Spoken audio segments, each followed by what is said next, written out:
So you hear us loud and clear, right? This gives me a little bit of flashback speaking in an auditorium like this. Last time I did this, I was in university, and I found a water gun lying on the desk. And, you know, I'm curious, I pick it up and tried it. And all the students, they pick up water guns and shot back. So, I'm happy I didn't find anyone here, right? So let's see if we can use a clicker here. So you started your role in 2022, right? Yes. And we had a little bit of an interesting moment. January 2022, we got the responsibility to drive and act as an owner of the PLM system, the planning system, and ways of working, data models, and everything. It didn't take 1 month before one of the exec members came to me and said, "Who's responsible?" My team, the business case said we should improve the time managing mandatory lifecycle management activities, reduce it by 30%. My team tells me now it takes 30% more time. Who's responsible? Yeah.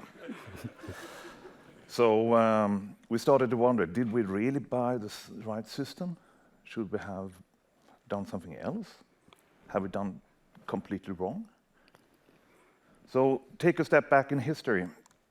As you can see, I'm still just a hangaround. I'm not allowed to have the I love PLM t-shirt. But I think that maybe in the end of this year, I might get one. Still have some hope to Santa Claus.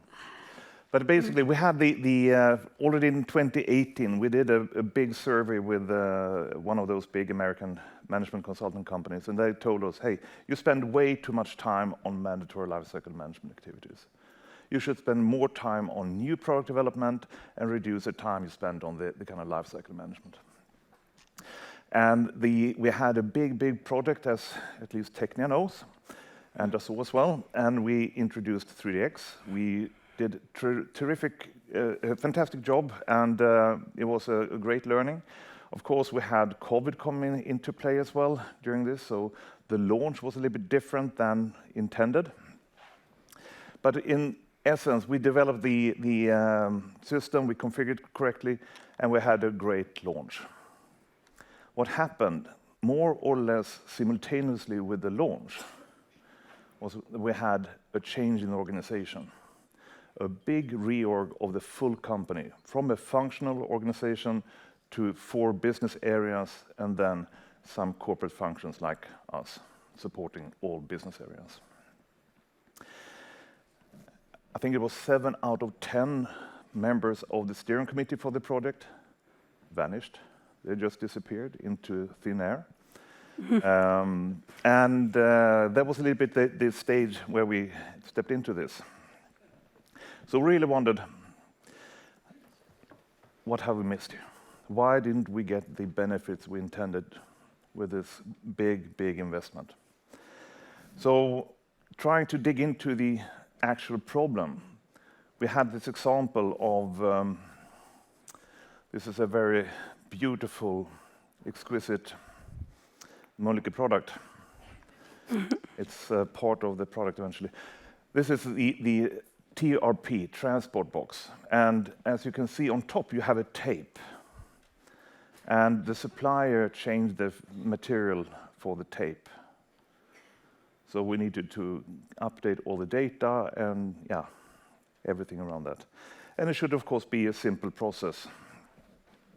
You create the new material, you update the component specification, you update all the documents having the material mentioned, you review it and approve it in 3DX, and you revise the bill of material, and then we recognize this tape is also on 700 different SKUs, so 700 different TRPs.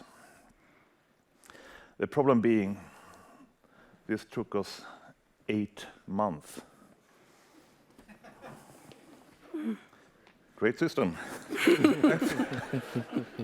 So, yeah. We took a step back again. Why did it take 8 months? And we learned we're working in an analog way. It's like you have your Spotify playlist, but you download them on a cassette deck. It's possible. But it's not that easy to change when you have a new playlist, right? So here is really the problem. So we came back to the executive team and said, hey, we need to change our way of working. Talking about change. Eventually, this is a quote from one of the exec members saying, yeah, sure, you can probably change the way of working, but usability is the thing, right? We need to have something faster. So the change is not always for the user, but also part of the exec's view of how should it look like. So I think that was the starting point, and fortunately I had Anna, one of my heroes, taking care of this small little challenge, right? Yes. Thank you. Yeah, we started with this, people are tired of clicking. I heard that in one of the presentations previously today as well, that people can be tired of clicking. So maybe it wasn't just the Mölnlycke people, but it was a challenge that we had to look into. So we said, okay, we need to move towards a more digital way of working. And with all the feedback we had and all the complaints we got and everything, we really had to turn this ship around. And it was not a quick motorboat, you can say. This is more like the container ship being stuck in the Suez Canal. That's kind of what it felt like. And I mean, we had unintentionally used the system in the wrong way. That's what it was all about. We had made it slow because we put in a lot of information in the wrong place, right? Instead of just managing our data, we were putting in, all of these documents that you saw in the picture before. So we really needed to clear out this mess to become more digital. And when our leadership team then asked us, what would it take to fix this? We made, it was actually a quite opportunistic calculation, but we said, if we do it really fast and quick, it will take us 72,000 hours. And then after this, we call this meeting the heart attack moment, because that's basically the reaction that we got. So we have a smaller exec team now, right? Yes. No, but what they said was that, we gave you a lot of money to spend on buying a new system, and now you have the guts to come back to us and ask for more money. So we felt it was not really a good situation. And they also said, what did we actually buy? And we had some good explanations to that, but they also told us that we are responsible for closing the business case and show that this was a good investment. So we realized that we had to go back to the drawing board and think. So we decided then to, we leave these hours behind and we go back to the tape. And then when we looked at these, all the documents that we were using to explain and document the material of the tape, we could see that this was a complete nest of relations and shared information. And as you said, Staffan, we had 700 e-booms, we have 140 m-booms that needed to be updated. So, I mean, it was not surprising at all that it took 8 months when you think about it. I mean, we were using the system to store and handle documents, basically. And this is not the way you're supposed to be working in 3DX. You probably know that, all of you. So we had to, consider how to eat the elephant, right? And we needed to start untangle all the documents. And if you lift in some of the people have been talking about the kids. My kids, they have a lot of stuff. And when you try to lift it, like everything goes with it. It's the same with our documents, you can say, the same with our information in 3DX. So we wanted to find, the documents that we were using the most often and the ones that we spend the most time with. Because it was really to find, the most bang for the buck kind of scenarios that we needed to go after. And the hypothesis was that, if we do this, we can save a lot of time in lifecycle management, but also in the new product development. And we went back to ELT and said, now we have changed our minds. We have a plan. We will do it like this. We will target the most heavy document types, you can say. And then we started to look a bit deeper in this. We had the document types. That was one thing. We had like 212 different document types that we use in our 3DX. But we also looked at what is all the data we have in the system. So when we look at all of these document types plus the attributes that we have already, what is the data model that we have in the system? What is all the type of information that we store in 3DX? So we started to talk about this data model and make sure that people understood what we were talking about. And we put it in a giant, a little bit embarrassing to say, we have a giant Excel with all the information.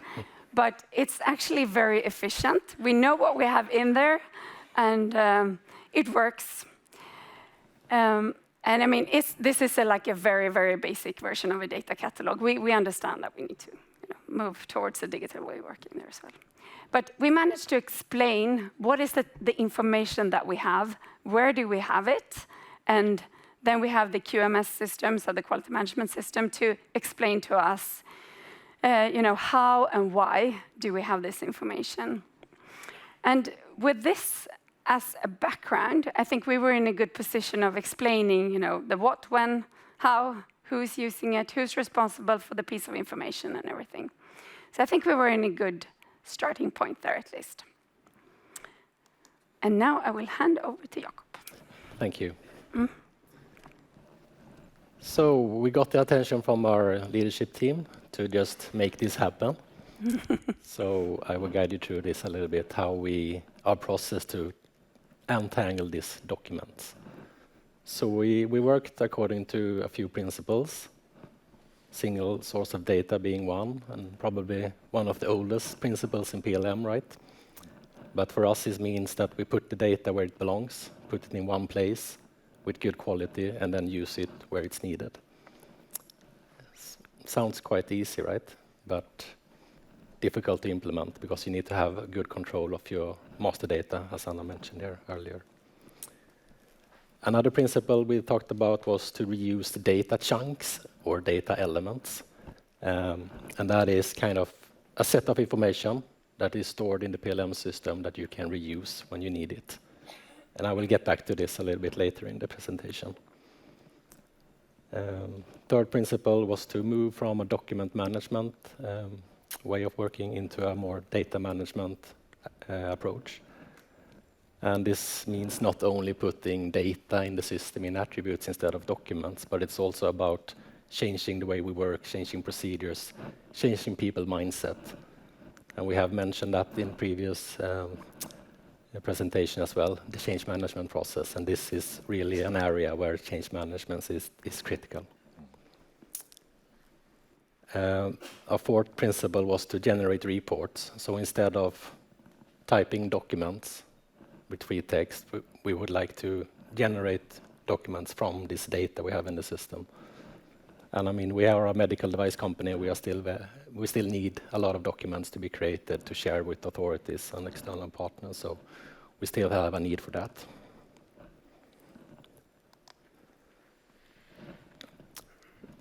So the data chunks. So where we started a little bit, we started to look through the documentation we had, started to look into the content. What content do we actually have in our documents?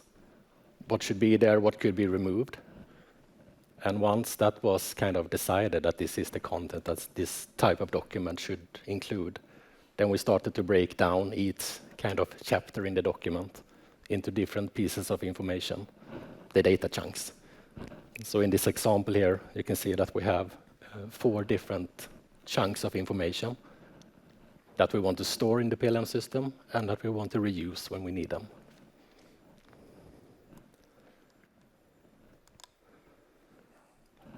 So how did we implement this in 3DX then? I think it was Hans mentioned the importance of usability. We must make it easy for the users to do things right in the system. So we implemented kind of a 3-step approach. Very easy, creating a document as a placeholder. Second step, connect it to a context, and a context can be like a part, SKU, project, any object in the system actually. And third step, just an action to create this document. As simple as that. And I will show you now a recording of this implementation for a document in our system, how it works. First step, creating the document. We're creating a specific type of document here and adding some attributes to it.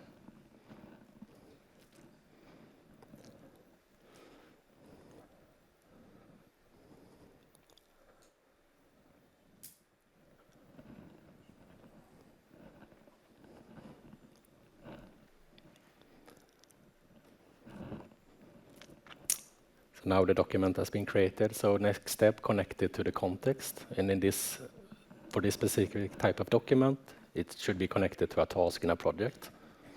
So that is what happens now in the system.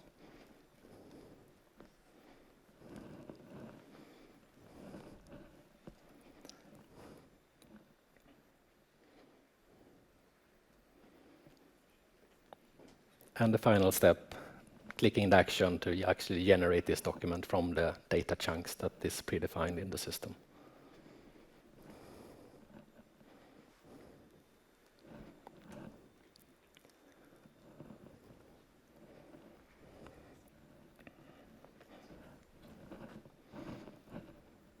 So now we have created this report from these data chunks that we store in our PLM system. So let's open it and see how it looks. So this is now the record that has been created by the predefined data chunks that is valid for this document type and the connections we made as step 2.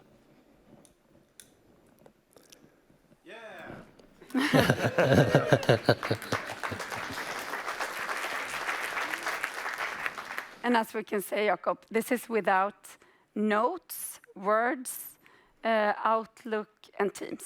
Yes. Exactly. This is like creating a playlist. Yeah. In Spotify, right? It's easy. I think it's you again, Anna. Yes.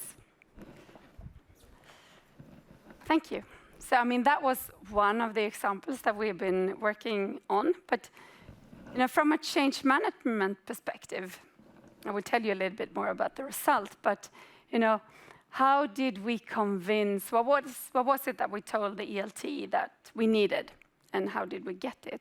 I mean, one of the success factors was that we convinced them to cherry pick 10 of our fantastic colleagues and said that we want them for 5 months, 50% of their time.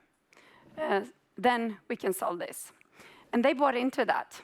And it was also cross-functional teams. I mean, it was people from my team, like Jakob, for example, and a couple of other colleagues, but also people from our RA team, Åsa. And we had R&D colleagues and so forth. So it was really a cross-functional collaboration. And one of the success factors was really that we were working on this every day for 5 months. So we booked the time after lunch every day. So it was not like, oh, we have a next slot on Thursday, and let's see what we remember by then, and someone was sick, and so forth. We were really working for 5 months dedicated every day. And I think that's a game changer. It's very logic, but it's a game changer for how to get things done. And I let people that are technically skilled focus on the technical parts, and me and a couple of others, we were focusing on the change management part. And I mean, we had done a lot of change management in the launch project, of course, But some of that had been forgotten. Some thought we hadn't done any change management and so forth. So we really needed to make a loop of change management activities again and raise the positive spirit around 3DX. To say that this is a fantastic system, we are improving the way of working. We take responsibility for how you are struggling at the moment. So I would say this was a tough job, but it was also a very fun job. It's about that ship that we needed to turn around, right? And we needed to focus on those 30%. That's what we said as well, that this is what we want to achieve, to fulfill those 30% that Staffan was talking about in the beginning. But how did we do? So during these 5 months, what happened with the clicking? Well, we managed to reduce the number of hours that our R&D teams spend during a year with 18,000 hours. That's, if you do your math, it's 10 FTEs at our Sweden-based HQ. So no, we did not get the bonus of the hours, but we still want to. And when we look at the tape example, I mean, this was a big thing for that. We have also done other things after we went live to this, and we have a few things in the pipeline. But I would say that we are targeting our estimate of 2 to 4 weeks of what it should take to change the material in the tape.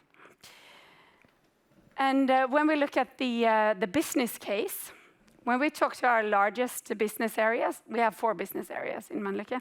When we talk to the largest one of them, they have now reached a state where they can spend 65% of their time on new product development. I would say when we started, it was the opposite. They were spending 65% of their time on lifecycle management activities. So, I mean, working on just updating our legacy products. And now we could have it shifted around. And as you can understand, new products is, of course, needed to revolutionize care for people and planet, which is our tagline. And then, when we look at the business case, so you remember we were also responsible for the business case that we had inherited. And when we look at the TCO cost, so the total cost of ownership, we could see that we had managed to do a 4-time saving as well. So ELT, they were happy. We were off the hook. For the time being. For the time being, yes, I know.